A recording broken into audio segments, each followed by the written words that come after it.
219. 219 to talk. 219 to talk. 219 to talk. 219 to talk. Let's go. 219. Yeah, 219. Yeah, 219 to talk. 219. 219 to talk. Yeah, you running your mouth. Yeah, you running your mouth. 219 to talk. 219. 219. 219. 219. 219. Yeah, you running your mouth. Yeah, you running your mouth.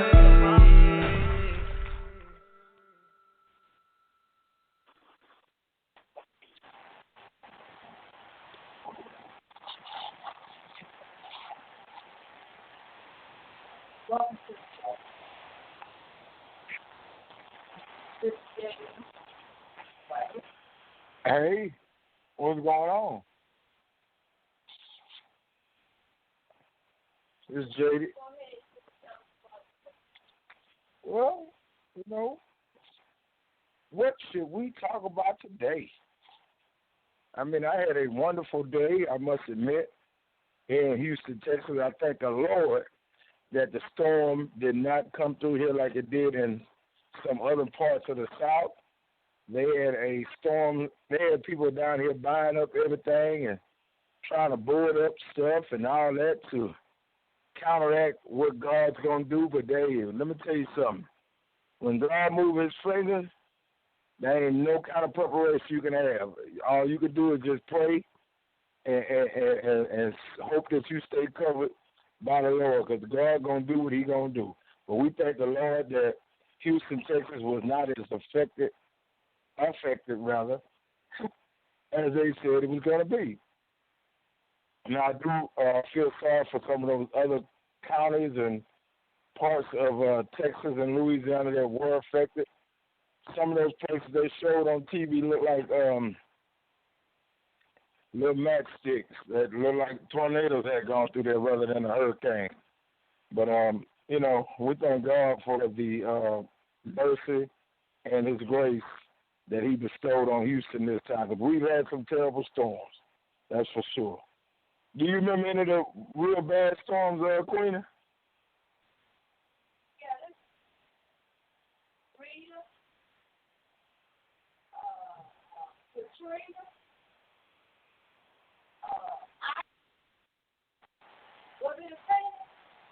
No, it wasn't no.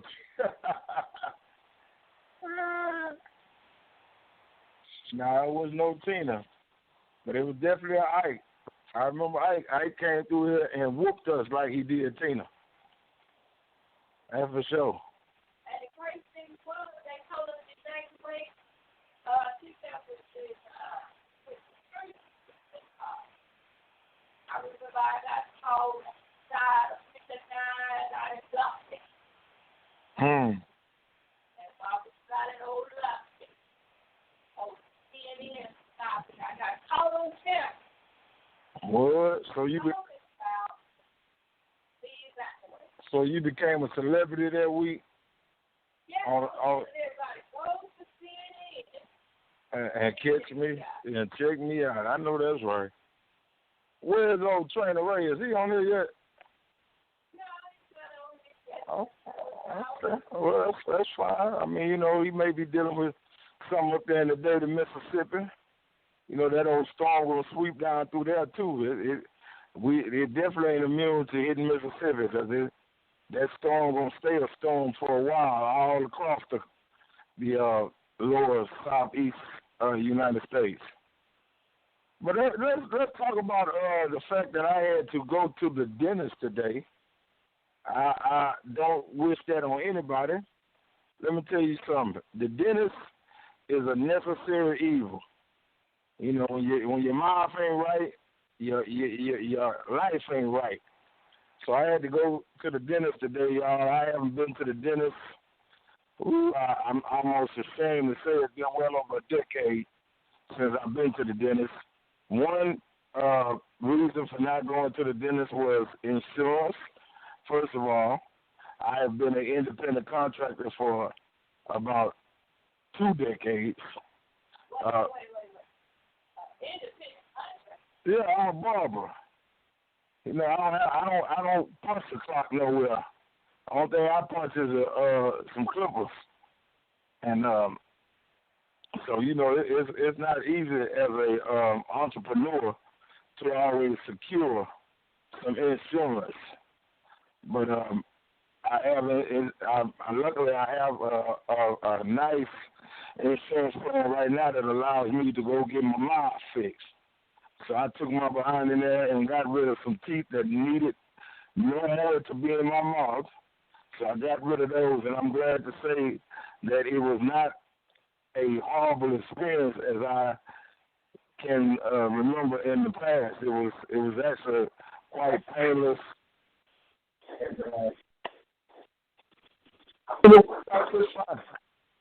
So I'm glad to say that those teeth are gone, and I got one other one that needs to be yanked up out of my head. And when it's gone, that'll be complete, and we'll start getting some new ones put in. Because let me tell you something, your mouth health mouth health is pertinent to your entire body health. So you want to keep your mouth, taken care of if you can.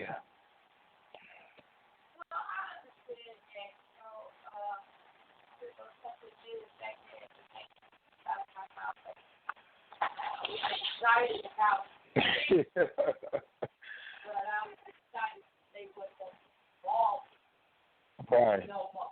You know, I had an auntie that told me, wow, his teeth, they're original. Yeah. It was something that original. But I'm sorry, auntie.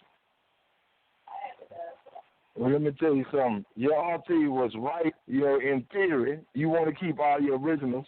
But let me tell you something. When they got insurance that'll take out the old and put in some new, I'm going with the insurance plan and getting out the old and putting in the new. The new can be just as good as the original. The technology nowadays can get your mouth right back right again. So I'm going with the right back right again theory. So that's what we'll be doing in the next couple of months. But enough about me and my little raggedy mosh, so to speak. I want to just talk about a topic that I saw on Facebook this week, and I thought about it, and I did not really know how to answer this question, but I'm going to give it a shot, and let's see what others' opinions are about this. The question was, if you and your significant other, your wife, are riding and you go pick up your mother-in-law or go pick up your mother as a husband, if you and your wife are riding and you have to go pick up your mother and take her somewhere, who rides in the front seat? Now that is a question within itself that baffles the world. What? You gonna do what? All right. Well, I want to say something. First of all, that's not a question. No, I'm just playing. It just depends on the two people. If you're dealing with a mother-in-law that's dealing with some ailments and stuff, 9 times out of 10, you would get out and let her get the front seat. Now, if you got a overzealous, boisterous, disrespectful, rude mother-in-law, that don't like you or whatever, she can sit in the back seat. But sometimes it depends on that husband you got. That husband you got may worship his mama, you understand me, and not care too much for you. Or he may say, baby, let my mama sit in the front seat, put you in the back seat like Lux. It just depends on the scenario and the. I don't think it's a big deal, honestly. I jump out the car. My mother-in-law, I jump out the car and let her get in the front. My mama, I jump out the front because I'm probably gonna go to sleep in the back seat anyway. So it's all good. I've been wanting to be. I ain't gonna lie to you, in the back seat for a minute. First of all, because my husband is visually impaired. And sometimes it's better for me to ride in the back seat so I won't side seat drive. So you got to bring that up, that your husband is visually impaired. Boy, that's tough. But anyway. Did I say that out loud? Yeah, you said that really loud. Everybody all over radio land with your mess. But the thing about it is, I agree with what your assessment of this situation is, because I think that there are a lot of variables that have to be taken into consideration with that question. One, like you said, being the relationship between the mother and the daughter-in-law. Second, the relationship between the husband and the wife has to be in consideration. Thirdly, the relationship with, I don't know, it's just a whole lot of mess going on with that. Because you have some mother-in-laws who come with the arrogance that they come first and they above the wife and all that. I'm not one of those people who believe that the mother comes before the wife. The wife, once a man takes a wife, she is his number one priority in the world, period, next to God. You know, she comes first above all other women, really above all other people. You know, the Bible tells you that once a man takes a wife, they no longer are two people, they become one. So how can go ahead, I'm sorry. What were you going to say? But you know what's so cold-blooded about it? You talk about with, like we just said about the dynamic of the relationship between the mother-in-law, the mom, the husband. You know, the whole dynamic. It just depends on the situation. Like I say, you may have a mom that's 70, 80 years old. You know, she might tell you, baby, I just want to ride in the back seat. She might not want to ride in the front seat. And then, out of a courtesy, like I say, she might want to, but it's sad, this is my point, it's sad that we would even have to put the whole Bible, the whole entire study on the marriage, on the topic of the front seat. But sometimes it is that way when it comes to that relationship between that husband and that wife. Because especially like you dealing with some in-laws that are out of control and disrespectful. You know, you may end up in a position. Yeah, some in-laws are more outlaws than in-laws. But come on, you better breathe. You got some in-laws that really are outlaws, that are out to destroy your marriage, out to cause confusion in your marriage as often as they can. And usually the biggest outlaw in the family is the mother-in-law. You know, because she don't hardly think that nobody's good enough for her rotten regular son, when she really ought to be glad. When she really ought to be glad somebody's out here trying to take care of this fool that you raised. You know, usually them sons be some piece of work, and I don't understand how you don't think nobody is worthy of this piece of trash that you raised. You know, so me being a barber, I have seen some of the foolishness that goes on in the dynamics that happen in marriages and in life, you know, life period. Because you tell you something, as a barber, you become a psychiatrist, a psychologist, a psychoanalyst, oh my God, and everything else, because people will come to a barber shop and tell you things that they won't tell nobody else in this world. They will sit there. And you know what? And you know what? You're right. You become all of that, and sometimes you just become a mute or a mime, because some of that stuff that come through that the men be talking about, even in the beauty shop that the women talk about, you just have to say, you know what? I don't even know what to tell you on that. You know, some of that stuff. But I wanted to say this, you know, as a woman that has been, because, you know, I've been married before. So before you handsome sack of love. But I learned how to deal with in-laws. And I learned a long time ago that dealing with your in-laws ain't really your responsibility, you know, as far as respect. That's the person you married to that's supposed to deal with it. There's no way I should be getting into it with your mama about respect. It really. Go ahead. I'm sorry. Go ahead. Yeah, there's no way I should be getting into it with your mom, or you should be getting into it with my mom. Like my mama, she ain't disrespectful at all. You know what I mean? Towards our union. My mom, one of them. Now, don't get me wrong. She used to be that one to tell you and say it, and that's because I was married to a ratchet mess. But right.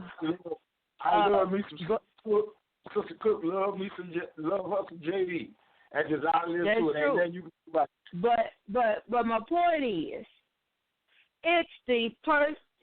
Your parents are your responsibility, you know, right. And your spouse should not have to go into an outright battle every time. Let me tell you something. I've seen married couples where when the in-laws come over, they go in their room and close the door because they don't even want to deal with them, you know. But that's your family, so in order for you to have time with your family, they go in their room and let you have a house, you know. Well, let me explain something to you that I have learned as a husband, as a son-in-law, as a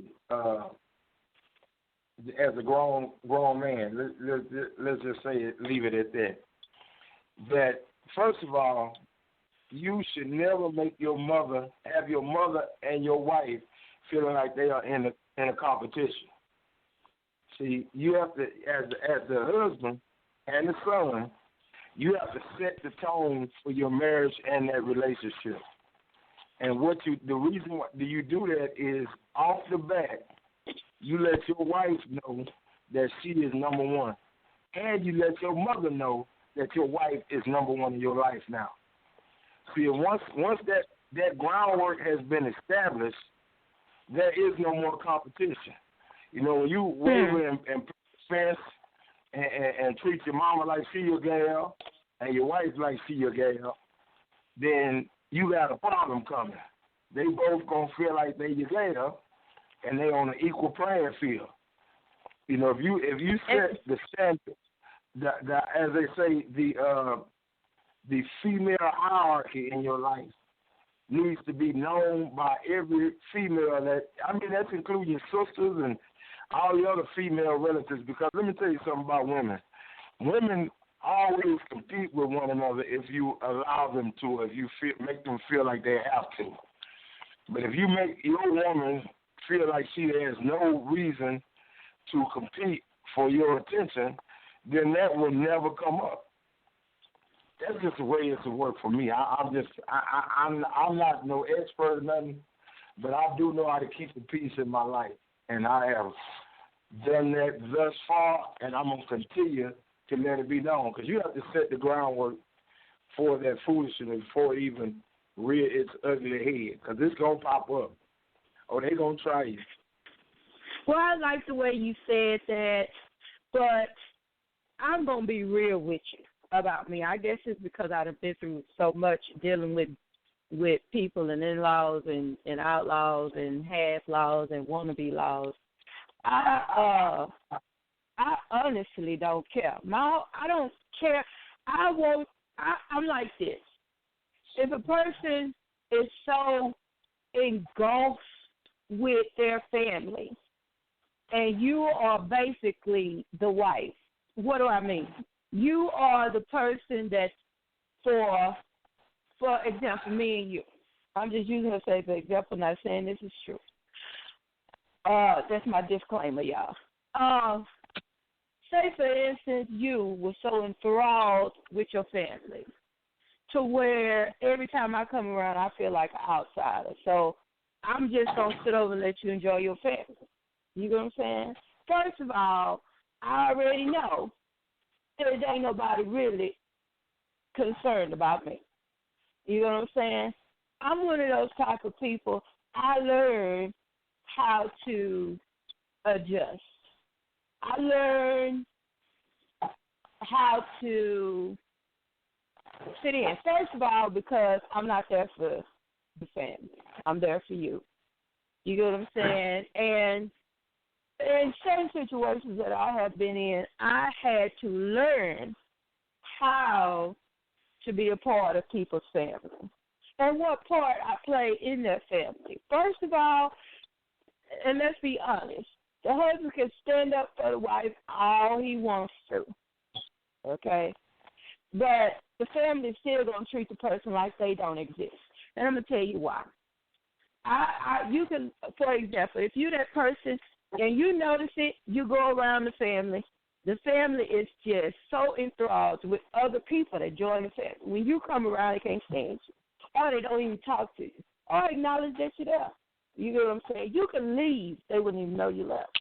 You know. But it don't change the fact you're in love with who you're with. Now, what I suggest for those of you that are going through this type of situation, stop making your spouse go over into them uncomfortable situations. If you're going to go visit your family, don't, okay, baby, I'm going to go over and hang with my sister. I'm going to go over and hang with my brothers. I'm going to go hang with my mama. I'm going to go hang with, don't make your spouse go, because you know what it do? It makes a spouse resentful. It makes a spouse feel a certain way, not towards you, but just in that situation. They still love you. They just don't, you got to stop putting people in uncomfortable situations. You get what I'm saying? Now, if you love them, you'll care about how they feel. And you'll say, well, I'm like this. If the family don't like me, I'm cool. But you go over there and be a part of everything that they're doing, because I don't want your relationship with your family to change. I don't want it. You know what I'm saying? They don't have to like me or receive me.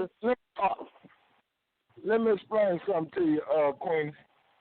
When a man takes a wife, his relationship with his family automatically changes because the dynamics of his family has changed. His family, his mother, sisters, and siblings, or whoever, you know, brothers, sisters, whatever, his mother, his father, and his siblings automatically have to start taking a back seat because the Bible says that two become one. And I'm not going to make my one that's in conjunction with me feel like a subsidiary of my life. If I choose her as my wife, and my family has to just automatically understand that. And I mean, whether they do or they don't, they're gonna have to understand. And the thing is, there goes that competition thing that I talked about at first. You never make your wife feel like she's in competition with no member of your family, whether it be your mother, your father, your brother, your sister. None of that. Okay. Your JD. Should never feel like they're in competition with you. JD. Okay, that's okay. I get all that. That's not what I'm saying. I get all that, but that's what they call in a perfect world. But I'm talking to the folks that's dealing with that, right? Okay. Yeah. Wait. Listen to what I'm saying. Yeah, he changed his pants, got a new pair of pants, and he walked different and all that good stuff. But what I'm saying is, if you are dealing with that type of situation, I'm saying you have to consider your spouse. You have to consider their feelings. You have to consider, and this is the crazy thing about it that people don't understand. You learn to compromise. You learn to do it. You learn to do it because I'm gonna tell you right now, I don't want to be the reason why a person don't go around their family. To me. I'm talking about from my experience. to me, that's too much. That's too much, you know, to where you say, okay, this is my wife, and because then I got to make up for everything that you don't get, you know, from that bond you had. That ain't how it goes. I'm not talking about the mama and the daddy. I'm talking about just that family connection. You get what I'm saying? And there's some women that want you, and I'm talking about the flip side of the coin. It's some women that want you to give up your family. They want you to walk away from your family. Your family don't like them. You get what I'm saying? Because they are like that. What I'm saying is, you gotta, in all these different scenarios, you gotta find common ground, and you gotta find peace when it comes to marriage, or get a divorce. I'm just saying the alternative to it, because you got some people that love their family, love them, but everybody wasn't raised the same. Everybody, you know, you get what I'm saying? All I'm saying. Right. I'm not saying that a man should disrespect his wife or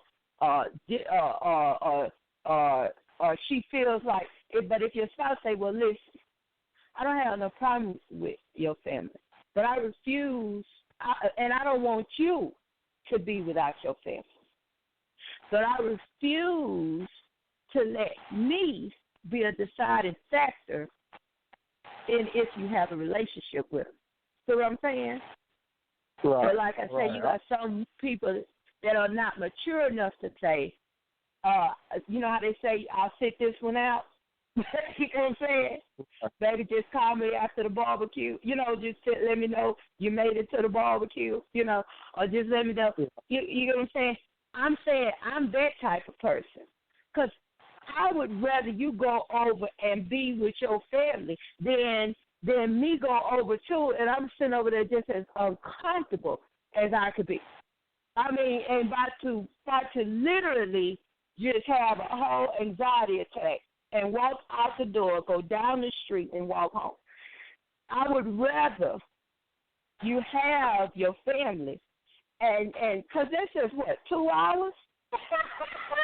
You know what I'm saying? I can wait for you to come home for 2 hours. And I'm just saying, in a relationship, it has to be some compromises. It has to be some places where you agree to disagree. And what works for your marriage, but not to the extreme to where it's just, like I say, it just depends on the relationship. Let me get off of that. It just depends on the relationship. Let's come up. What other topic do you have this week, Queen? Well, I wanted. Well, this just in. 2:19 o'clock news. This just in. I just made that up, y'all. Look, it says second stimulus check. If a new bill is passed, now the bill must be passed. It says must be passed in order for another Corona economic stimulus package or green light a piece of standalone legislation for another direct payment. But they won't resume the conversation. Okay, anyway, so the conversation is being had about a second stimulus check. Now, and they say that if they approve it, which they won't get back on the topic till after the Republican convention, you know, after they finish their shenanigans, they won't be back on the talk about it till after the Republican convention. My question is, if they get together and they approve this, and they say this don't get here quicker than the last one, which to me, I don't understand what quick mean when it comes to the stimulus check anyways. But they say as soon as they sign it, like a week later, they'll be sending out checks. So my question is, second stimulus check, what would you do with it? Wow. Put it in the bank. That would be my answer. And hold on to it for a second, because you don't know where that next lump sum gonna come from, or if it's gonna come. Because this economy is in a damn shambles right now. Whether people want to believe it or not, Donald Trump and the Republicans have shook up this whole economy and headed us in a downward spiral back toward a recession, if not toward a depression. So we need to be careful about how we're spending, how we're stacking our coins, how we are allocating funds for different things, because you almost are one bad situation away from being, completely bankrupt, completely homeless, completely, it's just a lot of turmoil going on right now, and a lot of uncertainty with this administration that we have in office right now. So my answer is put it in the bank and hang on to it, baby. And try to double it up from invest it. If you're going to do anything with it, invest it in something that's going to get you another $1,200. And see, that's what I'm talking about, because first of all, $1,200 ain't a lot of money. When it sounds like it is, when the first one came, it was amazing to everybody because it was the first one. It was the first one. Oh, and it was coming out of nowhere, and it was at an unscheduled time. And for any household, just like an income tax check, everybody excited and out buying any and everything at Walmart, But I feel the same way. You need to be investing that in something or putting it up somewhere, because the bottom line is the kids are at home, and let me tell you something, you buying them lunches, okay? Unless you done got that little coronavirus food stamp blessing, you buying that food, you paying the extra lights, you got extra water. I'm just saying. Right, you right. Oh, all the bills increased during this coronavirus situation. All the household bills increased because you got everything is more concentrated on the household now. Like you said, people use more water, more lights, more food, more gas, more everything, and you are definitely going to see an increase in all of those household bills. So you better take that money and do something that's conducive to maintaining that household. So that is just, that's just common sense. But the thing about common sense, it really ain't that damn common. It ain't. Let's just be real about it. It's gonna pray and see what the other end look like when we get there. Because some of us ain't gonna know until we get there.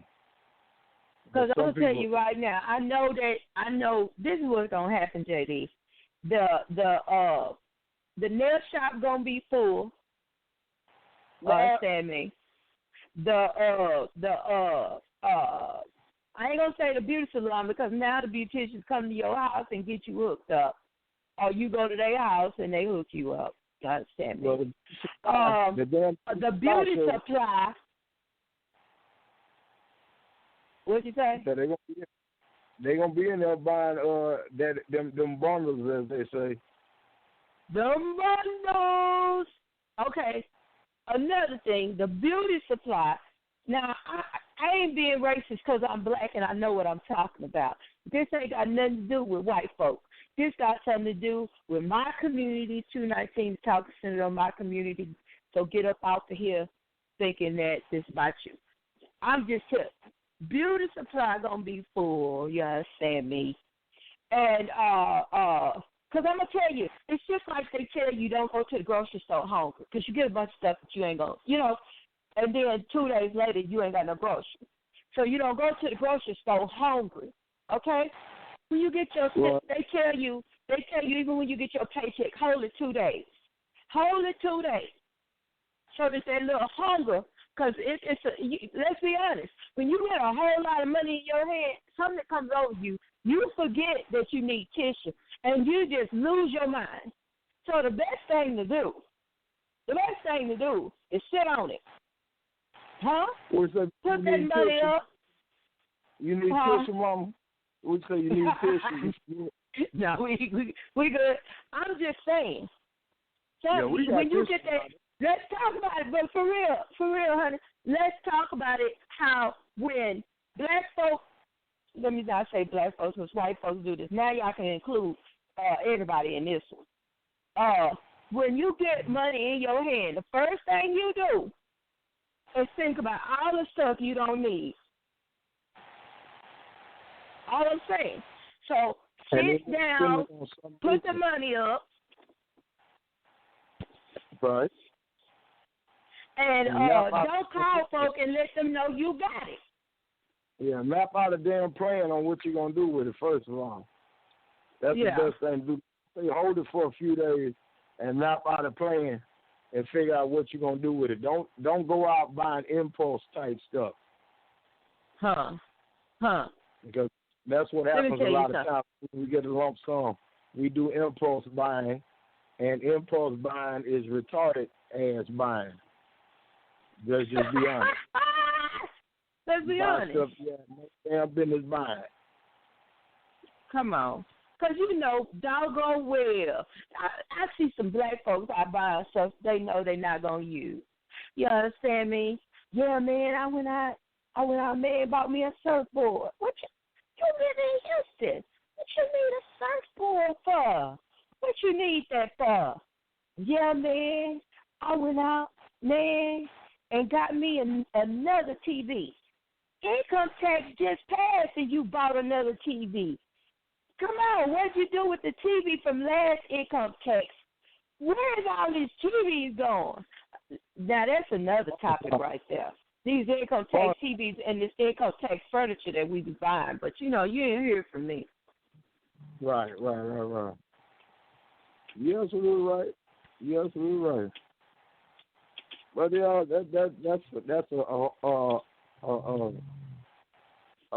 that's gonna help a lot of households, though. I hope it happens. I hope it comes to pass. But I ain't banking on it just like I didn't bank on the last $1,200.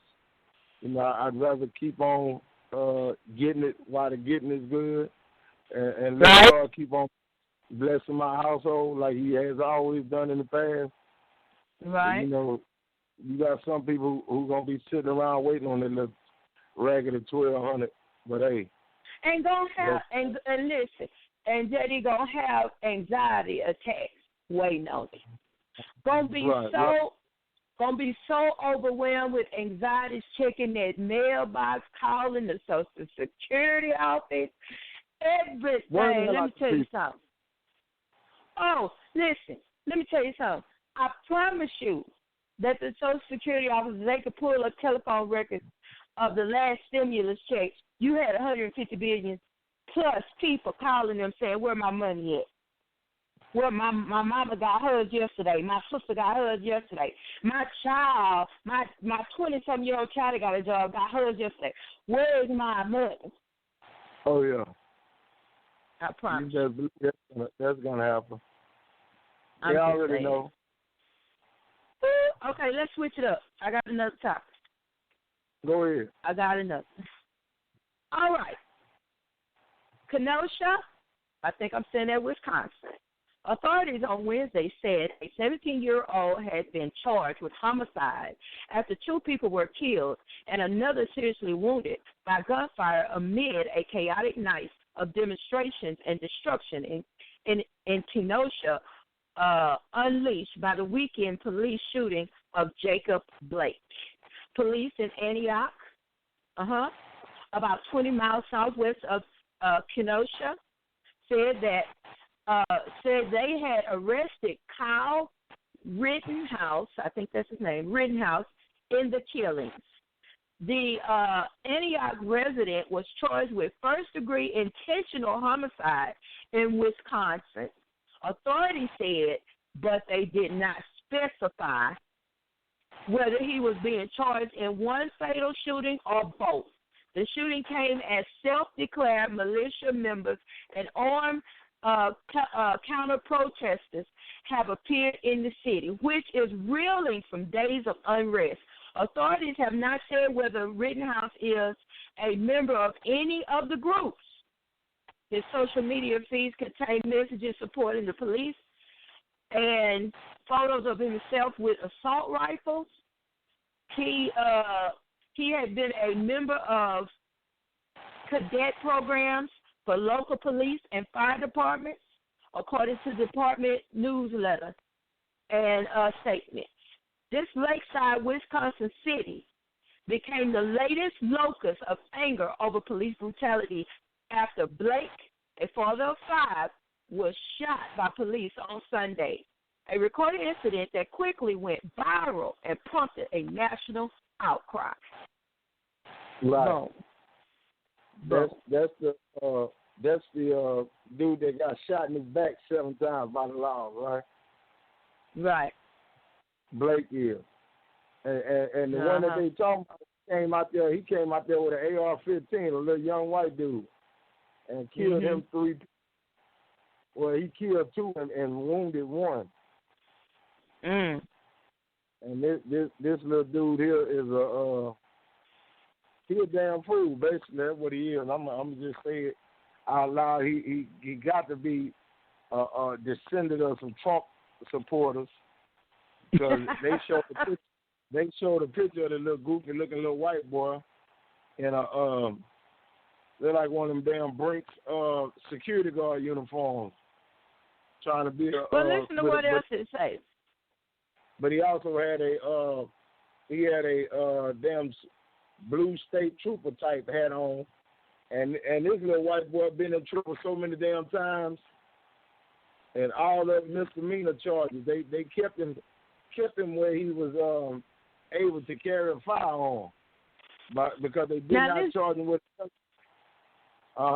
Exactly. Now watch this. It says the Wisconsin Department of Justice said Kenosha police were attempting to arrest Blake when Rustin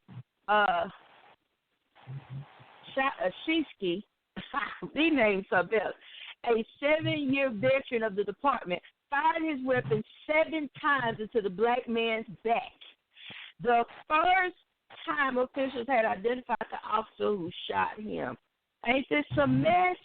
The shooting left Blake paralyzed from the waist down, and it has become a flashpoint in the presidential campaign. Ain't this a mess? On Wednesday, it also touched the world of professional sports, with the Milwaukee Bucks normally playing basketball less than an hour from Kenosha, declining to take the court for a scheduled playoff game in protest of police violence. Baseball and women's basketball games were also postponed, as players said they would boycott. The streets of Kenosha have been filled with peaceful mass demonstrations in recent days, but also demanding riots by night in which businesses have been looted and burned. Armed civilians, many wielding AR-15 style rifles, took position near stores and businesses, saying they intended to fill a vacuum left by law enforcement. Some had stood near the gas stations. Wow. Where Tuesday night shooting began with a confrontation just before midnight. Cell phone videos from before Tuesday night shooting show police officers thanking armed civilians for being on the streets after curfew and handing them bottles of water. Officials said Wednesday that they could not comment in detail on the video. That's a mess, man. Let me explain something to you that's about to happen. They finna start a damn race war. They keep this foolishness up. Black folks are getting sick and tired of being sick and tired. You know what I'm saying? Black folks are gonna start lashing out, and I don't know if white folks want that, to be honest with you. I know they got a bunch of AR-15 and a bunch of all these and that and this and that, but they can't shoot but one damn gun at a time. And we coming a blazing. And I don't know if they want that. I don't know if they're ready for that, because I don't know if white folks know it or not, but they not they call us the minority, but we not the minority. We are the majority right now. We have more black folks in our communities than white. We are reproducing at a faster rate. White folks are fizzling out. They keep on. They're gonna be non-existent real soon. If you ever start a race war, I guarantee you, we ain't gonna have the best guns, but we're gonna have the most damn guns. That's for sure.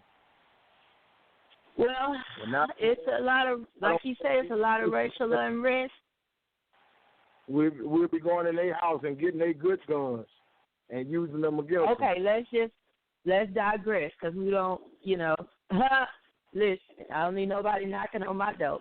Hey, the peace and grace of God and the blood of Jesus is on the doorpost, but I'm just being real with you. My husband got a gun, period. Listen.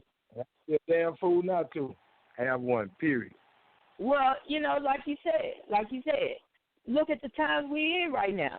Just like we on JD's Man Cave, we had Charles Bonner on there talking. When he was talking, that it didn't sound like we're in such a different time. Only thing different is we can read now, and we got guns. You get what I'm saying? And we can stand up. You get what I'm saying? You want something to do with that $1,200? Go get you something to fire. Go get you something to fire. Come out. If you want to do something with that damn $1,200 to help your household, go get you something to fire. Come out the end. Just in case this thing get a little too ignorant. If you ain't already got something, you better go get you something. That's all I can tell you. Well, I got a couple of. I'm a staunch believer in the Second Amendment rights, the rights to bear arms. I agree with that, and I don't want nobody to not be able to participate in their rights, the bill that they have in this country, to right to bear arms. All black folks need to get them some arms to bear. That's all I can say. Well, like I say, this is the time that we're in right now. And now the right to bear arms, and you need to get you some Jesus. Listen, I know people saying, well, Jesus ain't on this, that, and the other, but let me tell you something. God can allow the violence and everything to pass over your doorpost. I'm just saying. Listen. I believe that our household is covered and protected in the blood of Jesus, but just like my husband said, we do have the right to bear arms. I'm just saying. I'm being real. We have to function in wisdom. Now, not to just, and some people say, well, it's too much. It's too hype. Everybody putting too much on it. What you mean putting too much on it? People getting shot in the back. You got this man that been choked to death on the street by a police officer. Come on. Black man shot out in the middle of the street. Another one come on. Kids being killed. All kinds of stuff. Black children just because of the color of their skin. I think that everybody that got some color in their skin, you need to operate in some wisdom. That's all I'm saying. Right. I agree with you. Because these news reports are not going to stop. Because this reports, think about it, JD. It's reports right now. It's not reports. It's murders right now that's happening that haven't even been reported. Right. Yeah, this is a occurrence. I don't know if we know it or not, but it's hunting season on black folks, and they doing it year round. It ain't just a few months out the year. It's year round, where your skin is your sin, and you need to be mindful of that when interacting with those other folks, with them clear folks. I'm not gonna say white; they clear. Yeah, them people is white is like a sheet of paper. Them people there is pink, clear, and all kind of damn colors. Okay, all right. Yeah, it's pink, clear, transparent, all that. Listen, black families, black people, minorities, majorities, we really are the majority. Hispanics, Asians, don't think it's a black thing. Now what? Now, because when the racial, if the racial war was, to me, it's already started. You need to get yourself together. And what they call that lady Karen and all that, they be going off on folks. You need to go back where you came from. Talk to Hispanic people, talk to Asian people. They talk. So don't sit back and think that you better than black folk. You starting to realize right now how they feel about every other race besides white folk. So, and that's a topic for another show. All I'm saying. And if they really knew their history, they'd find out that everybody black. Let's move on. I don't wanna get nobody else too upset. All right. Well, it's about that time. We've come to the end of 219 The Talk. So JD, go ahead and sign off now. Yeah. This is your boy JD the Barber, and I just wanted to say this has been a good talk, a pertinent talk to what situation we have right now. If y'all sitting around watching that RNC, that Republican National Convention, just look at the foolishness that's being displayed on that television and the idiots that come out of the woodworks for this Republican National Convention. Donald Trump still has a strong following despite all the lying, the hustling, the cheating, the stealing, the killing. We have a commander-in-chief in the office, not a commander-in-chief. He's the commander-in-chief. He's stealing the whole damn country. He stole the election last time. Let's not let him steal it this time. Let's get out and vote. Let's get this clown out of office. Let's end this damn circus that we've had for the last 3 years, now going on 4. Let's end this Ringling Brothers showcase and get this damn clown out of office. Get your behind up. Get your behind registered. Get your behind out there and vote. I don't care either. Hey, look, let me tell you something. This has gotten so crucial. It's really to the point where it's vote or die. We need to take each other to the poll. Hell, if you know your next door neighbor ain't got no damn ride to the election, hell, take them with you. Go knock on their damn door and say, hey, man, you voted yet? Don't ask them who they voted for. Just say, hey, man, did you vote yet? No. All right, well, get in the car with me. Let's go. We finna go up here now. I don't give a damn who you vote for. Just get out and vote. But I'm just letting you know it's time to get this damn clown out of office. So, again, 219 to talk. I appreciate the forum. I appreciate the opportunity to talk and discuss these issues. For black people, we got to get our things together, man. Back to you, Queenie. All right, y'all. We love you. This song it's our first 219 to talk intro, and it says freedom. So we'll talk to you next Thursday. 219 the talk. Freedom. Let freedom swallow you whole. Let's talk about real issues. Freedom. Free your mind, body, and soul. Life. Love. Relationships. Freedom. Let freedom become your home. The real deal. You know what? Let's just get into it. 219 the talk.